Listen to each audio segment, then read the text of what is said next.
Actually, this is people, I've seen it. Good evening.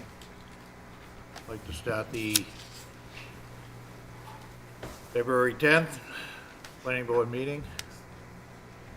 Can we have roll call, please? Claudia Bolgan, Here. David Edmonds, Here. Jim Callahan, Here. Bob Doherty, Rob Klein, Here. Talia Moakhead. Here. I'd like to remind everyone before the meeting gets started to silence their cell phones and that the meeting is being recorded. First up, under subdivision approval not required plans, 2 Hill Street, 2 proposed A&R lots located in Winchester and Woburn. Note, said lots are associated with the Vale project site off Hill Street in Woburn. Mr. Director, anything? Yes, the applicant is here. Mr. Tarby, do you want to describe this plan? It's included in my staff report for this evening. Yes, thank you, Mr. Chairman, members of the board. For the record, Joseph Tabby, Reuben and Redmond, 500 Unicorn Park Drive in Woburn. The purpose of this plan is to divide Lot B that was previously approved by the board in 2020 that contains 19.3 acres into 2 lots. Lot B1 containing 3.24 acres and Lot B2 containing 16.06 acres. Lot B1 is located in Woburn, and Lot B2 is located in Winchester. The lot in Woburn is a non-buildable lot. The lot in Winchester will be conveyed by the applicant to the town of Winchester in connection with Winchester's appeal back in 2021 of the Delaney at the Vale and Highland at the Vale special permit decisions. That matter was settled, and one of the agreements was that Montfield Land LLC would convey the 16.06 acres in Winchester to the town of Winchester. So this is not a subdivision of land, and I would respectfully request approval.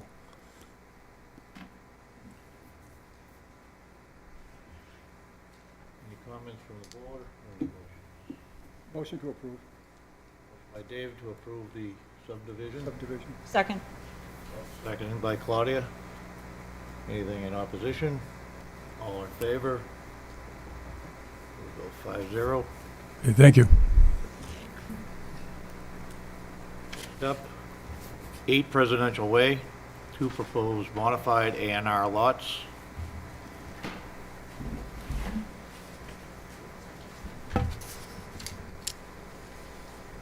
My name is Brian Jones with Allen & Major Associates. We're here on behalf of Presidential Ventures LLC. They're the owners of this property, and they're seeking to create 2 lots at 8 Presidential Way. Lot 19 would be 4.99 acres with 189 feet of frontage, and Lot 20 would be 8.8 acres with 372 feet of frontage. Both meeting current zoning requirements. The lot numbers were assigned by Land Court, so that's why they're Lot 19 and 20. This subdivision has been approved by Land Court, and that's why we're here to formalize the final plan. This property was before City Council this past fall for a special permit to add a building, and it is the creation of Lot 19, the lot on the left, where the new building will sit. It's a 10,000 square foot footprint building, 2-story. Questions from the board? Anyone who would like to make a motion? I'll make a motion to endorse the plan, approval not required. Second. Claudia, second by David. All those in favor?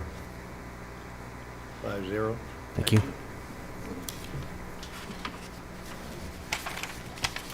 Next up, under public hearings, following described zoning amendment, public hearing was conducted for the planning board on January 13, 2026 in our regular meeting to further amend the 1985 zoning ordinance by amending section 28, technology and business mixed-use overlay district, known as T-BOD, to read technology and business / residential mixed use overlay district T. Broad, B-R-O-D, and the city council issuance of special permit, the following described residential use may be applied for within said overlay district.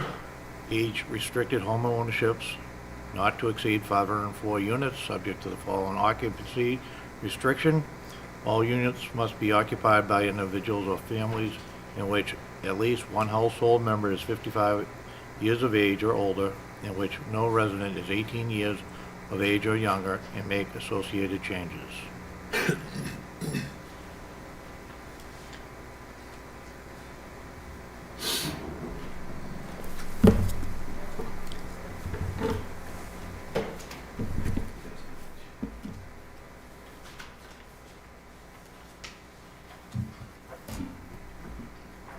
Thank you.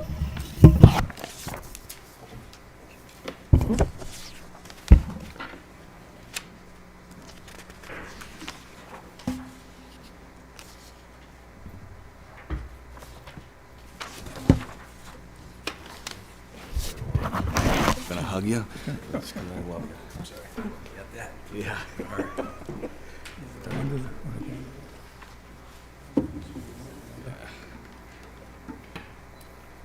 don't want to move. You might want to move.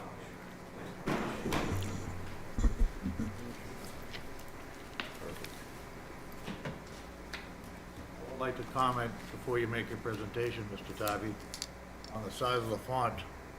Much appreciated. You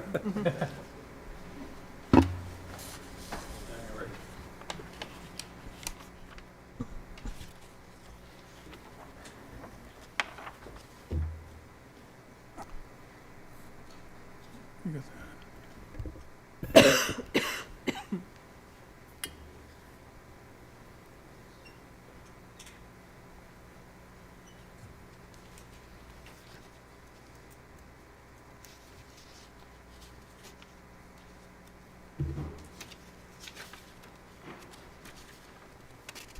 Okay, good evening. For the record, Joe Tybee, attorney with Woburn Rudman, 500 Unicorn Park Drive in Woburn, here on behalf of Pulte Homes of New England. Prior to this hearing, we did provide the board with a memorandum that contained a summary of the proposal, proposed amendment to the zoning amendment, along with several articles on the state of the life science market that had been published in the Boston Globe and other publications. So with me this evening is Essex Petrie, who's the senior manager of land planning and entitlements for Pulte Homes, Matt Leidner of civil design and engineering, Rob Nagy of VHB, and then from Leggett McCall we have Sam Cole and Rob Dickey. The next city council public hearing is scheduled for March 3rd.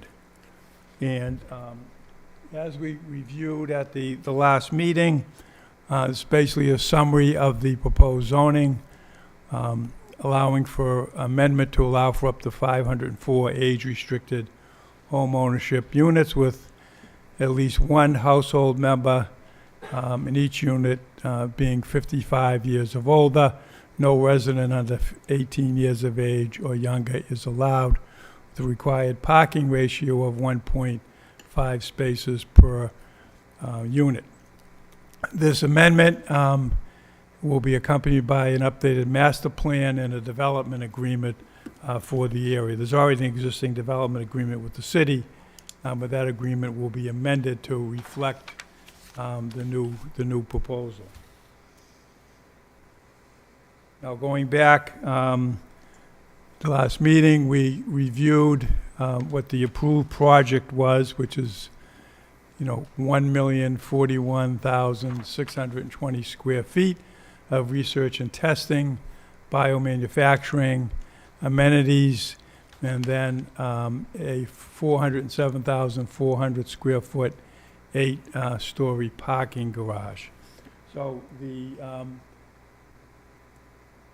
just going to skip this because we've submitted the proposed zoning amendment.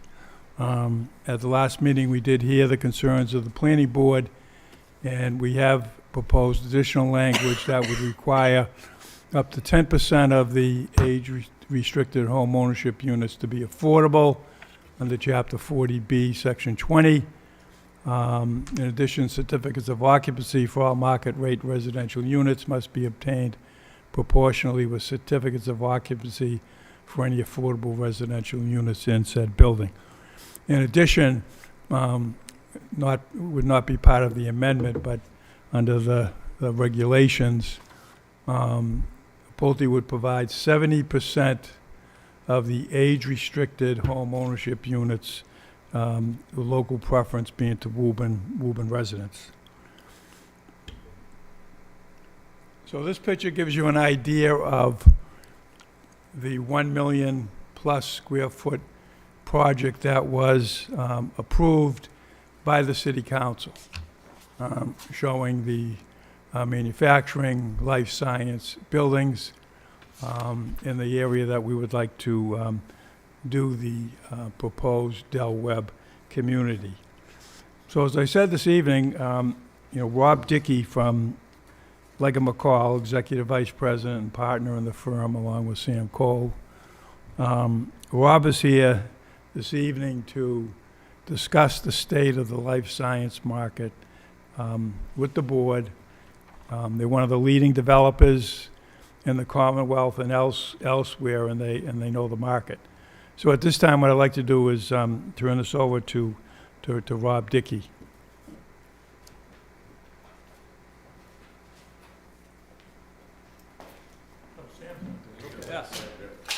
Good evening, members of the board. I'm Sam Cole with Leggett McCall Properties, joined by my colleague Rob Dickey to talk a little about the life science market and our original approved plan and why that plan is no longer viable and why we're before you with the Pulte rezoning proposal.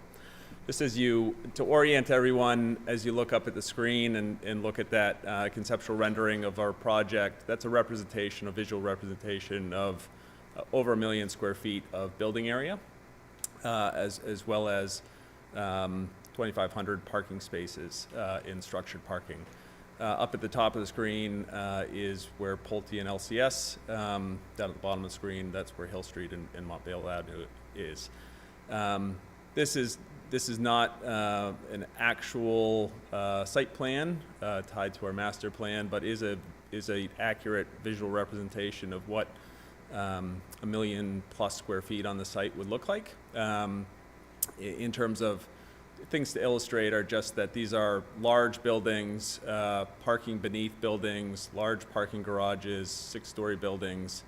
The original master plan was conceived of as a mixed-use office and life science development. And to just touch on where we are now in the market. These next few slides are provided by Jones Lang LaSalle, a broker in the Boston market, to help as sort of illustrate and provide some additional color as some of the headlines you all see and read in the newspapers on a pretty much daily basis.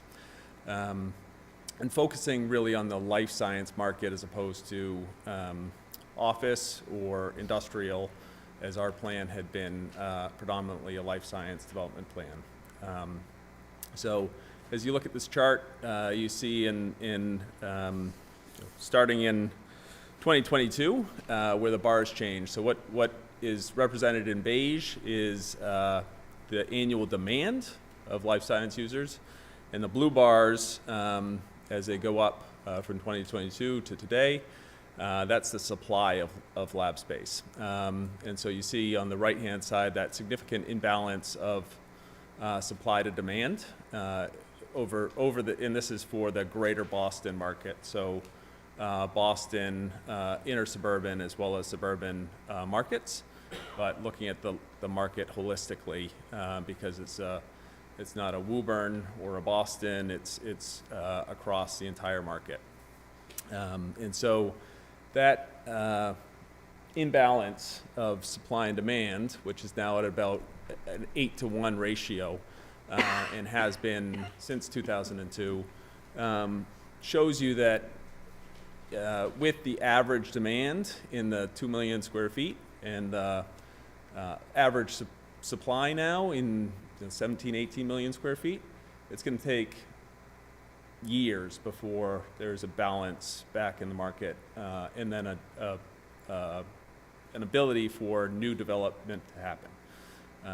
That's why we would say that the current approved plan for Lake McCall is not viable for 10 years plus. I don't have a crystal ball to tell you exactly when that supply-demand imbalance will return to a norm, but it's just to indicate that if you were to take, simple math, 18 million square feet of available supply, 2 million square feet of annual demand, it's going to take 9 years before that existing supply is filled up.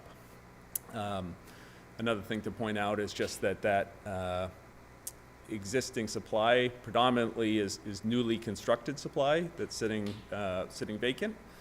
So this is not a matter of older, more obsolete product that doesn't fit the demand. This is newly built product that is available for lease. Obviously, that has an impact on rental rates, which I'll show you in a minute.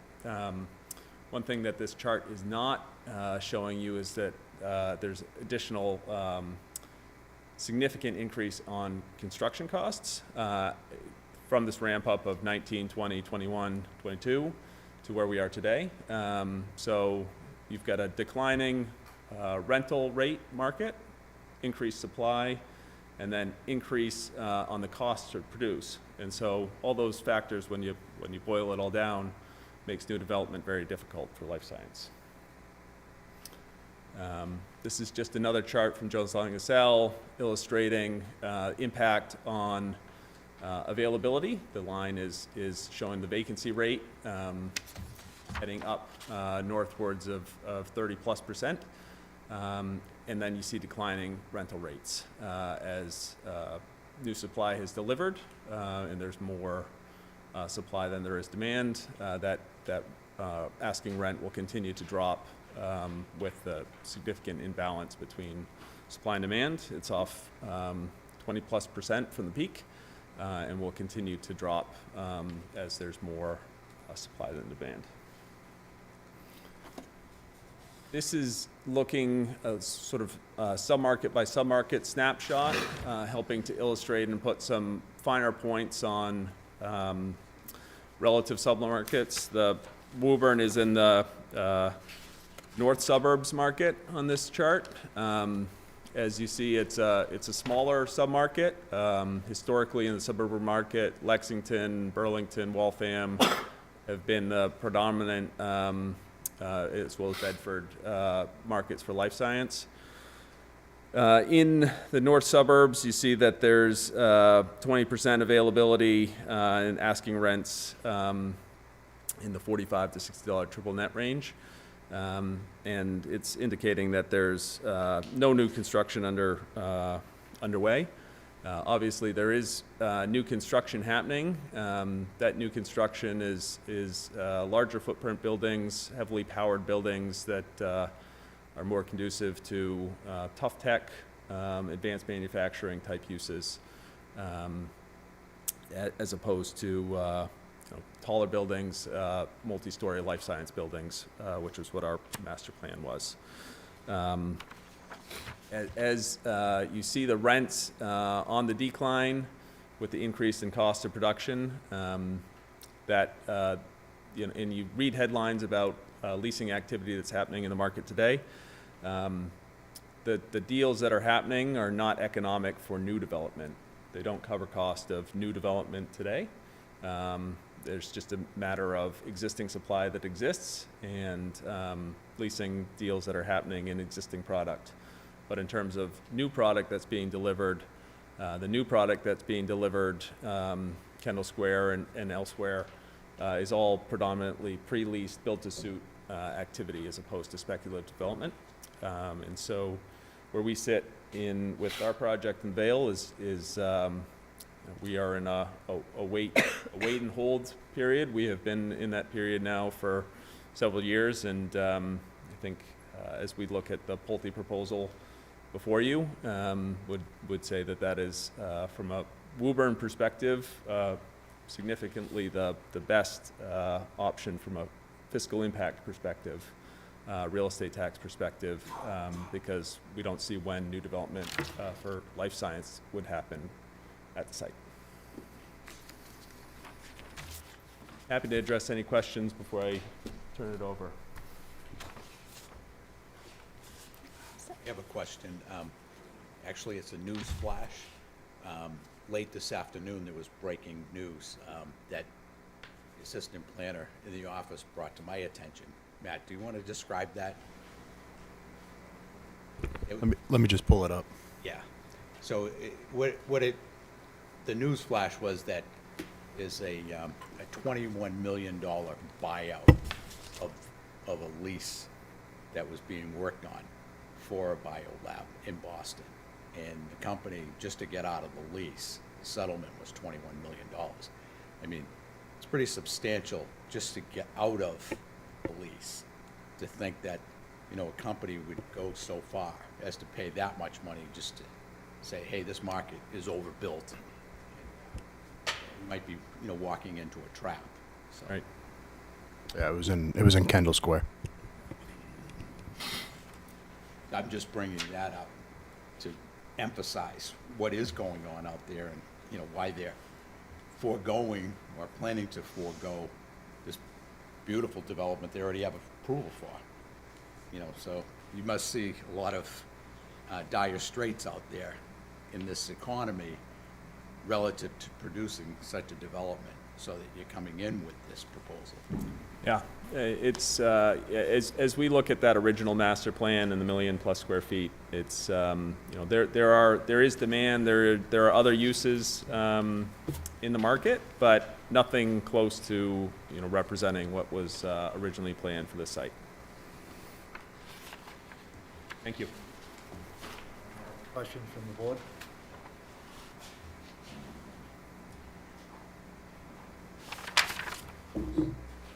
Okay, Mr. Chairman, that, you know, ends our formal presentation for tonight. Answer any questions that the board has. I just have a question that, it's a curiosity question. Where in the law does it allow you to not have children live in housing? You want to address that, Essex? I mean, I'm sure you didn't just make this up. Federal I regulation. just don't know what it is. No, it's the HOPA Act, the Housing for Older Persons Act of 1995, which is of the Fair Housing Act, which allows for discrimination for the older, either 55 plus or 62 plus. So the question I had at the last meeting was, if there was a husband over 55 and a wife under 40, and she became pregnant, had a baby, would they be evicted? Yes, and I believe, as my colleague Mark Mastriani mentioned, that it technically would violate their contract and for their purchase and sales and their closing, and so there would eventually be an eviction process started as a result of that. As I said at the last meeting, those would be some very interesting headlines. Yeah, I agree, and I will echo Mark's comment that I've never seen it. Certainly, there are instances where it could happen, but I have not experienced that yet. Sure.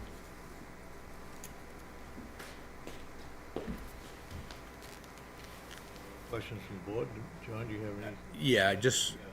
Yeah, I don't know if the board wants to deliberate on this proposal any further, but I do, as I said in the director's report, I have a draft motion that the board can look at and consider if you want to go in this direction. Yeah, well, the board, does anyone want to move forward at this point, or would you like to contemplate this, or hear John's proposal? I got one question. I don't know if I'm missing it. Is there a breakdown of the ratio of 1 to 2 bedroom units? Yes. I didn't hear him. I could be missing it. It's approximately half and half, just under. So total is 240 one bedrooms and 264 two bedrooms. And as a reminder, these are for sale units, not rental. Rob? Yeah, so, we never closed the public hearing, right? So, Nope. so just wanna confirm that. David? Yeah, just one more question. These units are probably like $800,000 apiece or something? I'm just trying to ballpark what an affordable unit would cost. Yes, okay. So you're probably right on the high end as far as what a market rate unit may go for. One of the benefits of these buildings and the variety of options that they offer is that there will be a range for the market rate prices. Clearly, we don't have a crystal ball as far as what the market would be, but somewhere in that 500,000 to 800,000 seems like a safe place at this point, you know, when you're talking about a one-bedroom on the first floor versus maybe a two-bedroom on the top floor. Additionally, homeowners will have the ability to add options which will adjust that price fluctuation as well. But as far as the affordable units, that price range is set through an equation that is developed by the state, and so we punch in based on Woburn city tax rate, the 80% AMI, low-income median or income rate, and that would set the actual costs for those units. And they're going to be roughly in the $350,000 range. I was just gonna say it could be 40% of the rate or something like that. I mean, if you put in the whole formula and it went down to 300,000, we're just spitballing here. It's roughly about that. Yes, that's fair. Whoever Yeah, would have 270 to thought it would be 300,000. affordable, but- 270 to 300,000. okay. And you said 70% of these would be reserved for, 70% of the affordable right, age-restricted units, yes. So that would urban residents. be what? So there's 50 of them. There'd be 38 or so. My math is probably off by a few units, but roughly. And it doesn't matter when they arrived in Woburn. Anybody who's currently living in Woburn would be eligible. Right. So a smart person could move into Woburn just for the purpose of trying to, I get it. Okay, I'm fine. Yeah, before we open it up to the public, because we haven't closed it, the hearing yet, I'd like you to go over one more time. I know you touched on this at the last hearing, but the traffic ratios of this proposal versus the approved project, and then the tax generation that the city would realize with this proposal versus the previous one. Okay, so, want to have Rob do the traffic first? Yeah, so I'm going to ask Rob Nagy to come up. There you go.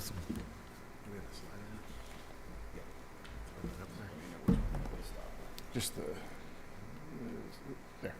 That one. That looks a great one to start with. Just before you begin, Yeah. I'm bringing this up, especially in regard to traffic, the bane of everyone that drives. Over the years, that's really the number one complaint that planning boards here, as well as city councils here, in Woburn is not escaping the traffic congestion. We're one of those communities that have a lot of traffic. But if you could just go over for me, it's the importance of how much traffic would be generated by the previous project, Right. as opposed to the traffic generated by this proposal. Also take into consideration that there's a lot less AM and PM traffic, and that's really where we don't have capacity. There's roadway capacity during the day, but when we're trying to get to work and we're trying to go home at night, that's when we're all in line. It's what keeps me in business sometimes. For the record, Rob Nagy with VHB. I'm a traffic engineer in Watertown, Massachusetts at 260 Arsenal Place. So what we've got on the screen here is a quick summary of the traffic generation of the project. If you'll recall the original project, the commercial project that was just highlighted by Sam a minute ago, that project was broken out into 3 separate phases from a traffic perspective. Each phase brought along with it a certain level of roadway work to sort of allow for the higher volumes of traffic to come. the city and the original developer at the time, including MassDOT, said, all right, let's make sure that the roadways out there are capable of handling the first phase of traffic, which included a significant amount of office space, R&D space, the residential project that's already out there today, as well as a medical office building that would sort of consist of the entire first phase of development out there. What's left to be developed from a traffic generation perspective in that first phase, again, remembering that the roadway work that was done out there was designed to accommodate all this traffic, as well as what's being generated at the site right now, would include about 3,500, daily trips. John, to your point, about 190 peak hour trips, 260, in the evening, and 190 in the morning, and a little bit lesser traffic on the weekends, just because of the nature of commercial traffic not generating a lot of traffic on weekends. When you look at what this entire proposed residential project would bring at its full build out, you can see the numbers are about half of what's remaining to be built under the phase 1 portion of that project. What that doesn't consist of is the phase 2 and phase 3 elements of the project, which would be significantly more traffic out there. So by developing this project in the way that you see it up here, you really just cap it. If it was to be fully built out with the 504 units, you'd see about half of what's left under phase 1, and then there wouldn't really be any more space to develop traffic, generation at the site. So you're seeing about a halving of the project. To your point, again, John, the balance of traffic, when you think of commercial traffic, it's coming into the site in the morning, which is a problem. It's a part of the congestion that you see out on Montvale Ave on a regular basis, where you've got a conflux of Woburn residents leaving the city to get to 93, and workers who are coming to the city and getting off at Montvale Ave out there. Predominantly, the issues are traffic coming into the city at that particular location. A residential project predominantly flips that, where you've now got traffic leaving, so we've got extra capacity at some of these signals. That's what's going to be used by the residential. It's not going to be additive to some of the challenges you see out there today. Not to say it won't add a little bit of traffic, because you're not just always coming home at nighttime and leaving in the morning, but you would see a little bit of, there's a nice balance out there with the amount of traffic that are coming in. Great example of that is the left turn movement in the evening from Montvale Ave onto 93 northbound, with that short lane as you go underneath the bridge there. A commercial traffic would add more volume to that particular movement, and just sort of make that a little bit more congested there by adding that chunk of traffic there. The residential project won't be adding that much traffic to that particular movement, because they're not leaving the site during the evening. They're coming home from the site. You're not adding to the locations that I think are traditionally some of the problems from a congestion perspective out there. So the residential project really is a nice balance when you think about it with what's out there, what's been permitted out there, and what's been designed out there. Not to say that there's not opportunities to improve or address some of the issues out there, which I think the applicant is more than willing to sort of engage with the city on and with MassDOT on. But I do think that that's something that's, the heavier lifts out here aren't really going to be necessary to address some of the project impacts associated with this project. So hopefully that touches on some of the points you were making there in that regard, but it's a nice complementary thing. The other nice part about a residential project here, adjacent to the bike trail, that it's just going to naturally be an opportunity to sort of not just take vehicular traffic to and from the site, but also utilize pedestrian and some of the transit uses that are out there, and use the bike path for an opportunity to get to some of the places out here as well. So it's a good location for that as well. Any other questions on that? Through the chair. So the proposal is largely an age-restricted proposal, correct? Where the residents will, other than the affordable component, which is not age-restricted to some extent, will be 55 and older. Now, that demographic, since I am in that demographic, I can speak to it, largely is either retired or semi-retired, right? So the issue of someone leaving to go to work in the morning and coming home in the evening is maybe not quite as pronounced in this particular residential milieu. Are these numbers reflective of this 55 plus status, or are they just residential numbers? No, these are reflective of a 55 plus community out there. So these numbers specific, if it was just an open residential use, there wasn't an age restriction associated with it, these numbers on the proposed residential would probably be about 35 or 40% higher than what you see on the screen here today. This is reflective of yes, I'm in that age category as well, and I still work, so I do continue to commute back and forth to work at times. But it's also reflective of the day and age that we're in now as well, as far as commuting is concerned. Not everybody is commuting to office space or to their jobs anymore. A lot of this can be done, online. We have Teams, we have all this stuff that we've developed through the COVID years that make it easier for us to work from home. And I think we're starting to see as traffic engineers, a significant amount of folks taking advantage of that, particularly on Fridays and on Mondays. The middle of the week tends to be still, if you're commuting on an interstate highway, you're still seeing the congestion out there. But Fridays and Mondays tend to be a little lighter than that. So these numbers reflect the age restriction out there. And I think that's an important component of this from a traffic perspective in the loadings that you're going to see out here. Thank you. I'm all set. At this point, I'd like to open it up to the general public for any questions that you may have. Anyone would like to speak? Mr. Tobby, you want to add something? Mr. Tobby? Hold on. Yeah. Sorry, really quickly, John, I just wanted to address the comment about the tax revenue.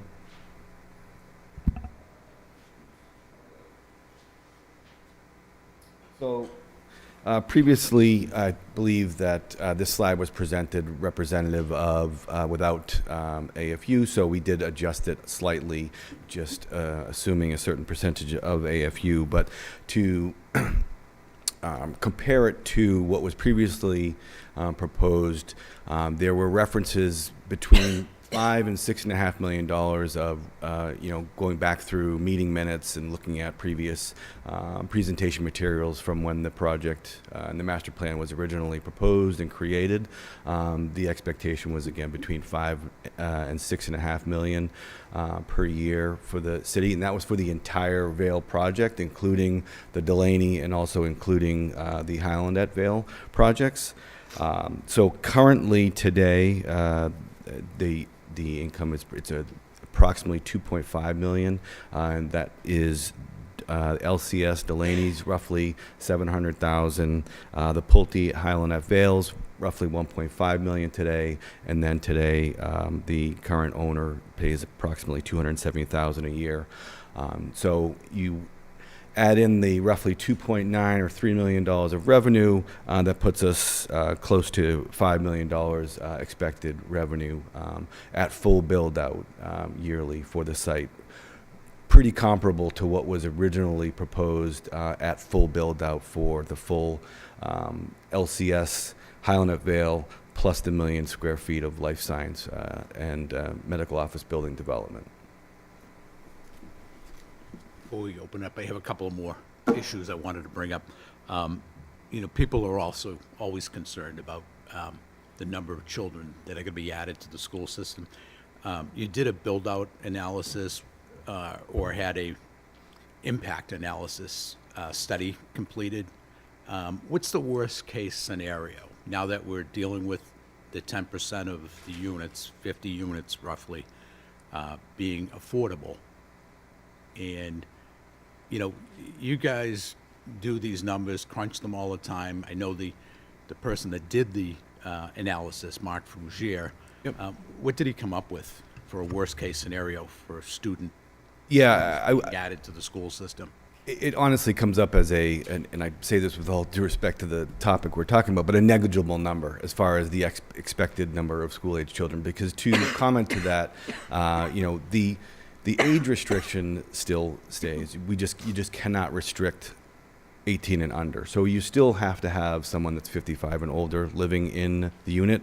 Again, as we mentioned, it does happen. So we can't say that it's going to be zero, but the expectation is that it would be very, very few. honestly, we don't see them in the communities that are similar to this. The units set up, the the kind of community setup of these buildings, it's not designed and really it's not for children. Again, not to say that it can't happen, and can't sit here again with the affordable units, can't say that it won't happen, but the expectation is that it would be incredibly minimal, if at all. You don't have any counts of existing children in the school system from the Vail project, do you? I don't. Not from the Vail project specifically, no. And we do have examples of other 55 plus for North Reading.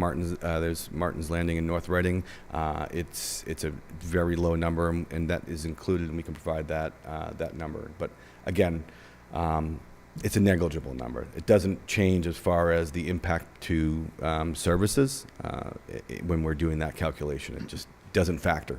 Yeah. One other thing, and I'll slow down here. Now, do you have a rendering? I know if you can just put it up for the viewing public of a three-dimensional rendering of what this project that is part of this overlay district would look like. The original one? Well, I'd like to see the compare contrast. You showed the 3D height illustrations of what was approved. Do you have We anything don't like have that? the 3D of this proposed. We're working on them right now. We should have them done for the next meeting. We don't have 3D renderings of the proposed Dell website plan. That'll probably be helpful for the city Absolutely, council. and it is underway, and we'll definitely have them ideally by that March 3rd city council meeting. We'll have those. Probably AI, maybe. We have a company that does it for us. It's an amazing thing what It is. What it'll It do is. when you ask it to do something. Yep. That's all I have. Is that John? Thank you very much. At this point, we'll open it up to the public, if anyone would like to speak in favor or opposed. Hi, Anthony Ferrante. I live at 5 Mason Way, so at Highland of Vale. I actually support the idea of putting residential housing down there for a couple reasons. One, it will tie us in better with the rest of the community, which I like. Obviously, I'm here. I show up at meetings. The other reason is I was in the biotech industry for many years, and thanks to the biotech economy, I'm apparently semi-retired now. So I don't see that market coming back anytime soon. So I think it's a good idea to take advantage of the kind of things that can get built now. And I think this is a good idea. Thanks. Please sign in. Is there a sign-in sheet there?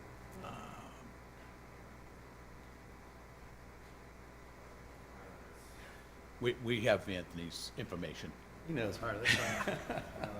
Anthony's been in a lot of communication with us since this project began, so. Getting on lots of lists here. Yeah. Anyone else that would like to speak in favor or opposed to this proposal? Okay, nothing being heard. What was the will of the board? David? Motion to close the public hearing. Second. By David, second by Claudia, to close the public hearing. All those in favor? 5-0. Thank you. Thank you, John.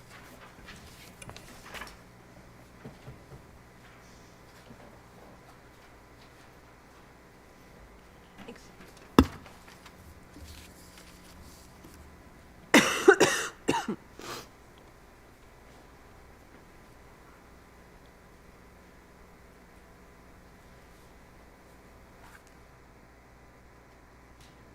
Director Cashel has forwarded a proposal for a motion. John, would you like to read your motion aloud, please? Yes. It's a draft motion for the board's consideration. I move to forward a favorable recommendation to the city council on the proposed amendment language to section 28, Technology and Business Mixed-Use Overlay District, TBOD, to Technology in Business / Residential Mixed-Use Overlay District, TBROD, and for the amendment language to be comprised as written and presented to this planning board at this hearing dated 10 February 2026. Further, that of particular importance is for the city council to require that the proposed amendment language for the subject overlay district incorporate that up to 10% of the proposed 504 units, each being 1 and 2 bedroom condominium units, be affordable in accordance with the provisions of Mass General Law, Chapter 40B, Section 20, and that preference to purchase up to 70% of the units, the affordable units, be provided to eligible Woburn residents. So the number of affordable units in accordance with the calculation, if it's 504, is 50 units of the 504 would be affordable. And that of the 70%, that would be 35 of the 50 units to be allowed to be purchased by Woburn residents, qualified Woburn residents. So that's the draft motion for the board's consideration. And please feel free to amend it if you'd like to do so. To John, through the chair, how do they select them? Is it lottery? You know what? In the early part of the century, they did have a lottery process, and it was a deed writer. I don't think we've really gotten to that point yet with this proposal, but with the master plan that would have to be amended, that would be an opportune time to specify how these units would become available. And we may want to hear, with that question, how would you like to go about or propose to go about this? So I think based on what you were referencing, it's probably a very similar process. We hire a consultant firm that sets up and conducts the lottery in conjunction with the EOHLC, Executive Office of Housing and Livable Communities, based on their parameters. So we would propose which units and where they're located in those buildings, and that would have to be reviewed and approved by EOHLC, and then our consultant would work with EOHLC to set up and conduct that lottery. And the question I have, that's the present way you went about allowing for the purchase of the affordable units of it, that are going along, well, that have been built at the Vale. Yes, it would be a similar process. Yep. Draft motion, Darren, do you have a comment? Yeah, so are the affordable units all stacked in one place, or are they spread out through the whole? No, they will be spread out as evenly as you can divide that 50 between, or the number between each building. So each building will have a certain percentage of them, but they'll be distributed evenly, and that's part of EOHLC's review process, is to ensure that they are in agreement with the kind of distribution of those units, so particularly to avoid situations like that, so they're not all stacked in one building. And they also would have total access to all the amenities that any other owner would have, because I heard this horror story in New York City where they put the affordable units in a separate entrance and they couldn't use the gym and blah, blah, blah, blah, blah. And it always stuck in my head how wrong that was. Yeah, no, they would have full access to all the same amenities as all the others, and that would be part of the deed rider and the requirements of that. The question for the applicant, as the affordable units, would the handicap accessible units be part of that equation of the affordable units? So an applicant comes in that's got an adult sibling or family member that's living with them that has a disability that requires accessibility, would that be considered one of the low-income units? It certainly can be. I think as described by my co-representative last meeting, that happens kind of during the initial sales process, and if that person were to be selected as part of that lottery process, they would be coordinated with, and that unit would be designed accordingly. We have a proposed draft motion. Does anyone have any comments on it? And does anyone want to consider any amendments to it or additions? I have one question and then a comment just through the chair. There's language in here, I don't know if it's worth including or at least bring to these guys seems like professionals, so I'm sure it won't be an issue anyway, but, language of, proportionally obtaining certificates of occupancies for any affordable units, you know, doesn't mention that in our draft motion. I don't know if it needs to be mentioned, but, that kind of stood out to me. And then, yeah, that's all I got. Where are you seeing that, Rob? That is on page 6 of the handout they gave us. It's marked in red.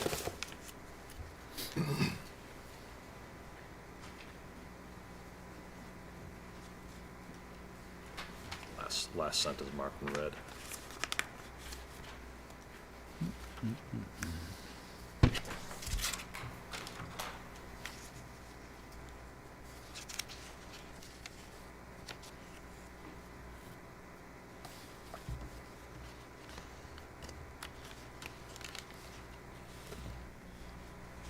Question again in regards So to that? I just don't know if it's worth including in our draft motion to the council, just, that, I mean, that language kind of restricts them from building all the market rate units and waiting on the affordables to the end, or vice versa, you know, just make sure everything's proportionately built and timing.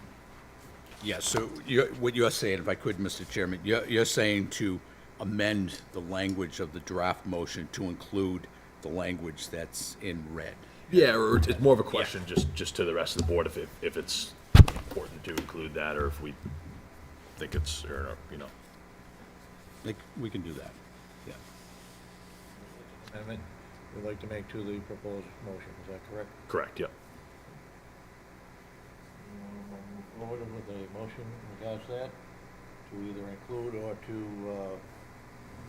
modify that, Mr. Director, would you want to modify that accordingly? Yes, yep. Be inserted into the motion, and we'd like to move forward to make a motion one way or the other on this.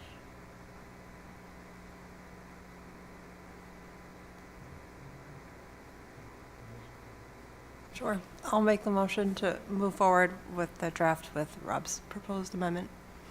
Second. Motion by Talia, second by Claudia. Move forward with the proposed draft language in addition to the amendment that was added by Rob. All those in favor? 5-0. Thank you. Before did we close the public hearing? We did. Just making sure. Good point. All right, thank you very much, appreciate it. Just making sure. Good luck. Thank you.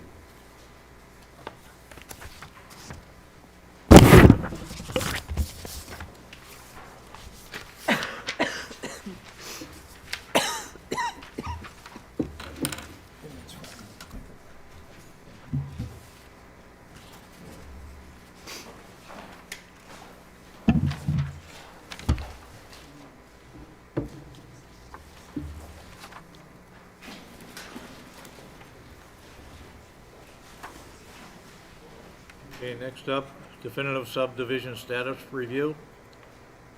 We're gonna have 2 items on the agenda tonight. We're gonna have Ferrulo Drive subdivision and Cliffside Terrace. Mr. Director? Yes, so from the last meeting, I informed the board that I was going to do a full review of this subdivision. It's still, at this point, ongoing. But we are trying to address for this upcoming construction season. Mr. Carvey? Joe? Just asked him, never mind. Just want to close the doors out there to the gallery. That's all. Sorry? No, they're taking care of it, closing the doors. Thank you. Yeah. So for this upcoming construction season, in regard to Ferrulo Drive, I've been in contact with the developer's representative, Phyllis Etzel. She's worked for Mr. Murray for years. And they're going to, or they've agreed to work with the city as far as better management of the amount of aggregate that is on the property. That's that massive pile of stone that's along the eastern side of the subdivision. And then there are two large, I'll describe them as large piles of soil in between the two roadways, closer to the front of Lexington Street. During this construction season that's coming up, once the ground thaws and the snow goes away, going to do a better management job of any dust that would be associated with those piles, and probably end up reducing the size of those piles as they use those soils to landscape the development in the lots that have already been developed with houses. So those two aspects of the subdivision are going to be better managed, and the developer has agreed to go along with this approach. The other aspects that I'm working with the developer at this point in time is the realization that, under the governor's extensions, they have until 2027 to complete the subdivision. What I've been suggesting to the developer is that they consider installing the curbing. The base course of pavement is there, but if they were to install the curbing in the sidewalks at least up to binder grade, more formalize the finished product. And I'd say that when we do have them come in next for their face-to-face review with the planning board, that we're probably going to have to come up to the realization that these houses, there's probably 27 additional houses to be built in that subdivision right now. And the developer typically builds to suit, and it is a slow market when they're building houses that are approaching the $2 million. They're probably in excess of $2 million per house. That is in a raging market, to say the least. So the developer builds to suit once a customer comes about. There are a couple of houses being built up there right now. There are 8 completed. There's 34 plus house lots up there. So it's going to be a long, I would foresee a long build-out process with this rather large subdivision. But I think for everybody's sake in this planning board, that we have the developer progress along to the point, again, the curbing's in and the sidewalks are in, and the site itself is dressed up to the extent possible, and have everything done up there except for the finished course of pavement. It only makes sense to wait till the last few houses that need to be built. And I'll just give you an example, like Country Club, the Country Club subdivision of many years ago. There's still 4 or 5 lots that haven't been developed up there. The subdivision's completed in its entirety as far as the roadway and utilities are concerned, even the finished course of pavement. But there's still 4 or 5 house lots within that 30-plus-year-old subdivision that just haven't been developed. And that's normal. You have subdivisions, you just don't build out in every lot. People buy lots and let them sit for investment purposes, whatnot. And, there's no requirement that the houses be built. It's the requirement, as far as the planning board is concerned, that the utilities are in, that the roadway right-of-way and all amenities there, too, are completed. What may also remain, besides the finished course of pavement, is the planting of the shade trees, which is another requirement of a complete subdivision, as well as as-built plans. So that's the report I have this evening. The developer has been very cooperative, and they realize that, this development has taken a long period of time, but, we've also gone through this COVID era that, just still has lingering effects, and one of them being, completing a subdivision.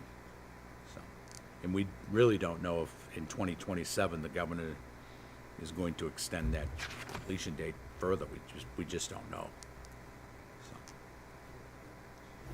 Recall the subdivision quite well. There was a question, developer, 34 houses in 36 months. Question or proposal you're talking about is exactly how we were addressing it. That pavement had to be done, if they were not completed, beyond the last houses, and turnarounds for emergency equipment beyond the last developed house. And roadway, you know, at least binding course in there, in place for these, so, you know, the developments, they run on hard times here and there, we all know that, but, so we're not fielding the nuisance calls like stockpiles of material, so we have to be cognizant of that. Make sure that they're being good neighbors while they're still trying to develop, that's all. can I just say also, Mr. Chairman, you know, just to go down memory lane a bit, when that 89 real estate market hit, this happened all over New England, probably beyond New England, but there were a lot of developers, subdividers that went belly up really quick. In Woburn, we were dealing with 5 bankrupt subdivisions. It was a learning experience for everyone, but the biggest learning experience that I had from that was that once these properties that go bankrupt, if that was ever the case, in this particular case, the developer is well heeled. I don't think we ever would have to worry about Bob, you know, suffering such a fate. But what happens is the people with money, that's their buying opportunity. Sometimes it's a buying opportunity of a lifetime. You know, if we were ever to have such a real estate crash again, it would probably be for some of the older developers, you know, a second opportunity of a lifetime to make a lot of money swooping in when the market bottoms out. I know a lot of developers that became very wealthy over that type of scenario. And it was all over New England that happened. You know, as they say, you buy when there's blood in the street. Well, anyway, every one of those developments that went belly up in '89 have had completely successful futures. They're all built out. They're all the homes associated with those subdivisions are lived in. You know, you have families in them, and, you know, they've just enhanced the community, so to speak. So there's always a successful outcome when it comes to real estate. We go through these highs and lows, but, you know, most of the time, you know, it's calm waters. You know, I was watching a video today about the real estate market, and, you know, last year and up to a couple of months ago, everybody was running around, all the prognosticators were saying that we're going to go through a real estate crash.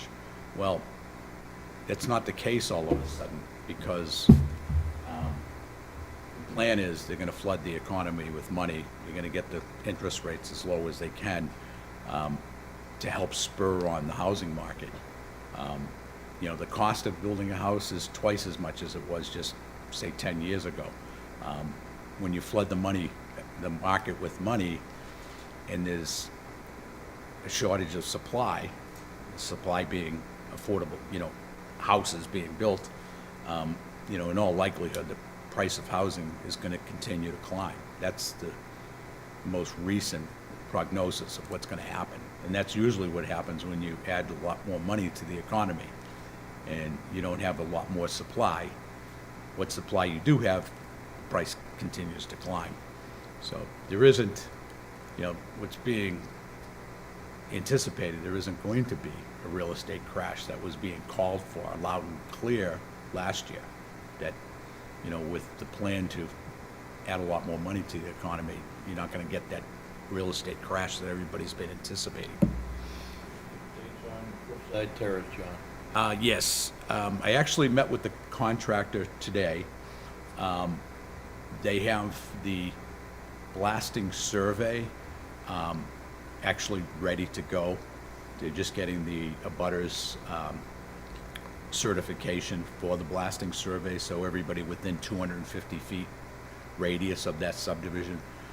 All of their properties will be assessed in their existing condition, and they'll be included in that blasting survey. It's probably going to take 5 to 6 weeks to complete that. Upon the completion of the Folks that are at home to understand, because a lot of people come up with questions after the fact. Yep. You know the radius that's involved with the pre-construction survey, the blasting, and who regulates it on behalf of the government? Yeah, it's a 250-foot radius from the farthest borders of the subdivision. So all of the properties within that radius, 250 feet. Who manages the oversight of that on behalf of the public? That would be the state fire marshal. Yeah, yeah. Okay. Just for the public's knowledge. Yeah. Thank you. And another thing, I do get a lot of inquiries from the abutters, and I try to make sure I answer every one of them. And the most up-to-date is that the pre-construction meeting is probably going to take place at the end of March, probably midway through April. That's just the tentative schedule at this point in time. It all hinges on when the blasting survey is completed. But there will be a pre-construction meeting. That'll involve all of the department heads associated with construction, DPW superintendent, the city engineer, police and fire personnel, Board of Health, building commissioner. Everybody will be at the table, meeting with the developers' representatives, their project manager, the contractors that are going to be on site. What we will do, as with any pre-construction meeting, is lay out the ground rules of how this project will be developed going forward. So, That paragraph done. Next up, director's update. okay. So the first, if you want to hear from me with these are on there if you want to hear. If you want to, please tell me to go forward. And, I would just suggest, given that the weather is kind of unfortunate tonight, that we keep that as short as possible. I fully agree. Awesome. And I will talk as fast as I can and concisely as possible. So, just to be brief about this MBTA 3A overlay district and the RFP that is out in the public realm right now, the RFP concerning the Anderson Regional Transportation Center. Just so everybody realizes, the overlay district concerning the MBTA, the 3A overlay district that we put in place last year with the public hearing process, there's one hitch involved with that. It's the overlay district that would invite multifamily development into the overlay district there. The only thing is, that's a Superfund site. The EPA has to waive multifamily development. Right now, multifamily development is not an allowed use in the Superfund district of that area. So eventually, EPA will have to get around to making that decision, whether to waive that restriction or not. So that's a major part of any future development. That's an important part of this particular RFP, because it does call for a mixed commercial / residential / retail uses of the property going forward. So the future development of the RTC is probably many years out. There's so much planning involved. There's so much coordination. Just to tell you briefly, the RTC is managed by Massport, but partnered with the MBTA and MassDOT. But the managing partner of the entire facility, the entire acreage up there, that's Massport. One of the more important things that the city's involved with right now is the planning for a pedestrian bridge for access to the westerly side of the commuter rail line. And the city's very active in that regard right now. We're going out with an RFP if it hasn't gone out already, requesting consulting services to design pedestrian bridge. And the city has been fortunate enough to acquire money to help us, grant money to help us with the design cost. So that's a real exciting aspect of what's going on within the RTC. That was something that should have been done originally and for whatever reason was scratched. I wish they did it when they were building it. It would be a lot less expensive than it is now. But if anybody has any more questions or has any questions regarding this aspect of development going on in the city, fire away. Otherwise, I'll move on. Okay. Bedford Road? Yeah, Bedford Road and Cambridge Road, the intersection improvement project, if you did have a chance to go on the website and view the report and the design of the intersection improvements, you'd be pretty impressed, I would say. I was really impressed with it. That was scheduled to actually go out for construction in 2026, this year. Ran into a snag last year, that being there's a larger watershed associated with the intersection that wasn't taken into account. So they've had to redesign, increase the capacity for stormwater drainage associated with the intersection improvements. And unfortunately, that involves negotiating with the city of Boston for acquiring the easement rights for Chapter 97 land. Everybody wishes that didn't happen. Hopefully, it won't be an elongated process, but, you know, it's difficult to say the least when you're trying to deal with a large city such as Boston for land that they own in Woburn and Burlington. But this has to be negotiated. I know our state rep, Richard Haggerty, is working diligently with our other state rep in trying to negotiate this matter into a quick resolve. So that's the update having to do with that. In all likelihood, you're talking about a year delay as opposed to the construction starting this year. It'll probably start next year. And that's really it for tonight. Unless you have any other questions on anything else that's going on. What are the- For the agenda here, next up, we have the approval of the January 13th. I would make a motion to approve the the minutes as submitted. Second? Yeah, second by Dave, on meeting minutes of January 13th. All those in favor? 5-0. We'll lend our business to Claudia, is going to be up next for her closing statement. If there is no other business, I would make a motion to adjourn at 8:14. Second for a question. Do we have to sign anything before we leave? Yes, both those plans. Thank you for asking. I have one question. Hold on. Motion for I second. I second. Claudia, second by Dave. All those in favor, and we'll get to John's question. 5-0. All right, John, yes. My question is, was I brief enough? You did very well. Thank you so much. I really tried. Thank you.